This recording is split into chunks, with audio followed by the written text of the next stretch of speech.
Telegram banned in India before NEET re-exam 2026. Here is the reason. So, Telegram ban क्यों हुआ? इसका reason क्या था? बहुत से लोगों को ये रीज़न अभी भी नहीं पता है. लोग सोच रहे हैं कि टेलीग्राम ने तो बैन किया है, क्या होगा? But it is the main concern Telegram को बैन करने का, बिकॉज टेलीग्राम में कुछ फीचर्स ऐसे हैं जिनकी वजह से जो है एग्ज़ाम जो है लीक होता है और उसमें एक मेन गेम खेल देता है टेलीग्राम. जी हाँ, अगर मैं एक्सप्लेनेशन की बात करूँ, इसमें एक एडिट फीचर होता है. उस एडिट फीचर का रोल क्या है? उस एडिट फीचर का रोल ये है कि वो आपको इनेबल करता है कि आप अपने पीडीएफ को कभी भी आफ्टर 3 to 4 मंथ्स या 1 ईयर के बाद भी उसको आप एडिट कर सकते हो. तो इसमें गेम होता क्या है?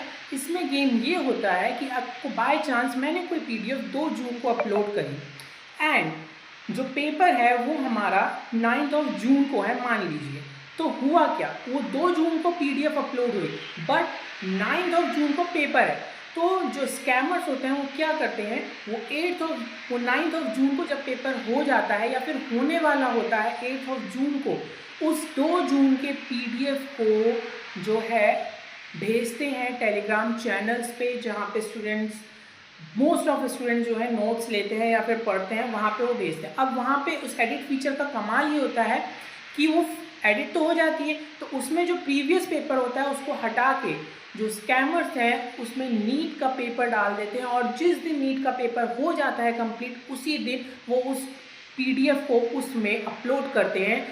But the main thing is that कि वहाँ पे डेट चेंज नहीं होती है. पीडीएफ हम चेंज कर सकते हैं एडिट फीचर के अंदर टेलीग्राम में, बट डेट चेंज नहीं होती है.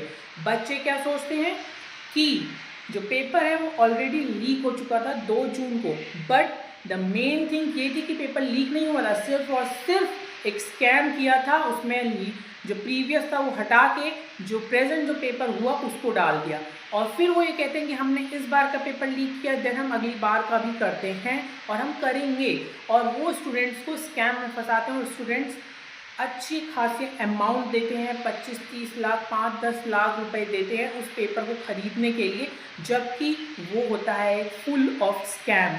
और इसी स्कैम से बचने के लिए गवर्नमेंट ने 22 जून तक टेलीग्राम को बैन किया है, जिसके लिए टेलीग्राम सुप्रीम कोर्ट में भी गया, बट उन्होंने भी कहा कि ये बैन बिल्कुल सही है. और सिर्फ इंडिया में ही नहीं, अनदर कंट्रीज चाइना, रसिया, यूक्रेन में भी जो है टेलीग्राम बैन है, और उनके डिफरेंट रीजन है. किसी ने अपनी नेशनल सिक्योरिटी के कारण, किसी ने इंटेलिजेंस एजेंसीज को इन्फॉर्मेशन प्रोवाइड ना कराने के कारण टेलीग्राम के इन इशूज़ को